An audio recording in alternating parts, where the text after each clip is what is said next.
Hello friends, welcome back to my channel. চলে এসেছি আরও একটি নিউ ব্লগে। তো আশা করি তোমরা সবাই ভালো আছো এবং আমিও খুব ভালো আছি। তো এর আগে ভিডিওতে তোমাদের দেখিয়েছিলাম আমার শহর ক্যানিং। তো ক্যানিংয়ের প্রাকৃতিক সৌন্দর্য তোমাদের দেখিয়েছিলাম। আজ তোমাদের দেখাবো আমার শহর সুন্দরবন। তো সুন্দরবনের প্রাকৃতিক সৌন্দর্য দেখার আগে অবশ্যই বলবো, চ্যানেলে নতুন হলে অবশ্যই সাবস্ক্রাইব করো এবং পাশের বেল আইকন অন করে রেখো। ভিডিওটি অবশ্যই ভালো লাগবে, দেখতে থাকো। তো সুন্দরবন যেহেতু ক্যানিং থেকে বলা হয়, মানে সুন্দরবনের প্রবেশদ্বার ক্যানিংকে বলা হয়, তো আমি তাই ক্যানিং থেকেই তোমাদেরকে ভিডিওটা শুরু করলাম। তো সুন্দরবনে আসতে হলে অবশ্যই ক্যানিংয়ে আসতে হবে। তো ক্যানিং থেকে যাত্রা শুরু করতে হবে। তো এই যে দেখতে পাচ্ছ, এটা মাতলা নদী এবং উপরে মাতলা ব্রিজ। অবশ্যই দেখতে থাকো, অবশ্যই ভিডিওটি ভালো লাগবে। তো সুন্দরবনে আসতে গেলে আরও একটি ব্রিজ পারাতে হবে। এটি হচ্ছে বাসন্তী ব্রিজ, যেটা হুগল সেতু নামে পরিচিত। তো সুন্দরবনে আসতে হলে গাইড ধরলে আপনাদের এখান থেকেই লঞ্চে করে নিয়ে যাবে। তো আমি যেহেতু অন্য সাইড ধরে যাচ্ছি, তো অবশ্যই দেখতে থাকো। এই নদী থেকে লঞ্চ থেকে নিয়ে যায় যদি গাইড ধরো। আমি একটু অন্য সাইড থেকে দেখাচ্ছি, তো অবশ্যই দেখতে থাকো, ভিডিওটি ভালো লাগবে এবং ভিডিওটি কন্টিনিউ করো ফার্স্ট থেকে লাস্ট পর্যন্ত।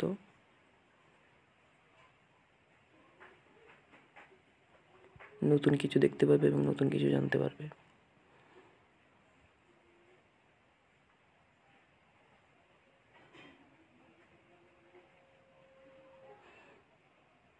তো আমি চলে এসেছি সুন্দরবনের একটি নদীর পাশে, যেটি নাম হচ্ছে বিদ্যাধরী নদী। তো এটি সুন্দরবনের মধ্যেই পড়ে।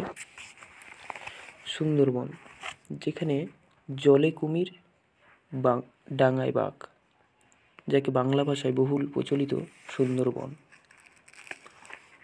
এবং সুন্দরবনে রয়েছে হাজারো সৌন্দর্যের ভাণ্ডার, যা অবস্থিত পশ্চিমবঙ্গের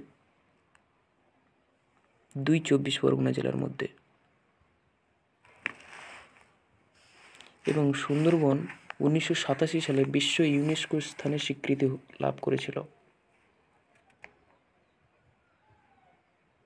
খুবই সুন্দর লাগছে, দেখুন। শান্ত নদীর ভাটার মুহূর্তে আকাশে মেঘ।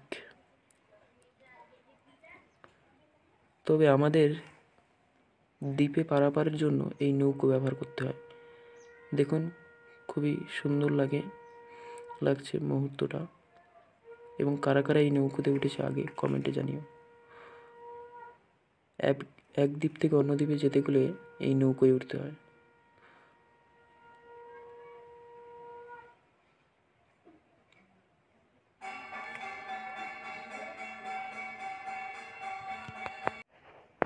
তো ভিডিওটি দেখতে থাকো, খুবই ভালো লাগবে এবং এক সুন্দর মুহূর্ত তোমাদের সামনে তুলে ধরলাম। তো এরপর দেখাবো আরও একটি নদীতে, যেটি সুন্দরবনের অবস্থিত। তো কারা কারা সুন্দরবনে আগে এসেছো এবং কমেন্টে জানিও। এবং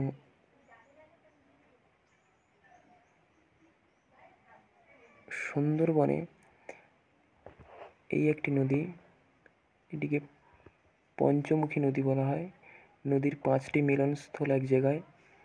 তো দেখতেই পাচ্ছ এখানে জল কত সুন্দর একটি লাগছে, অপূর্ব সুন্দর। আর এই নদীর ঘাটটি দেখতে পাচ্ছ কত বড়, লম্বা।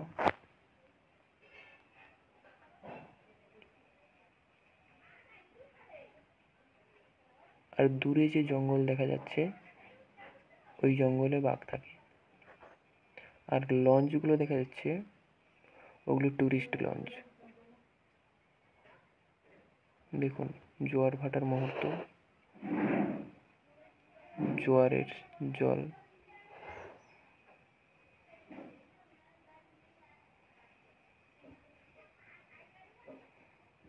সুন্দর মুহূর্ত। যা বলছিলাম আগে, যে এই বনের প্রধান বৃক্ষ হলো সুন্দরী গাছ, যা থেকে এই জঙ্গলের নামকরণ করা হয়েছিল সুন্দরবন, তবে এটি অনুমান করা হয়।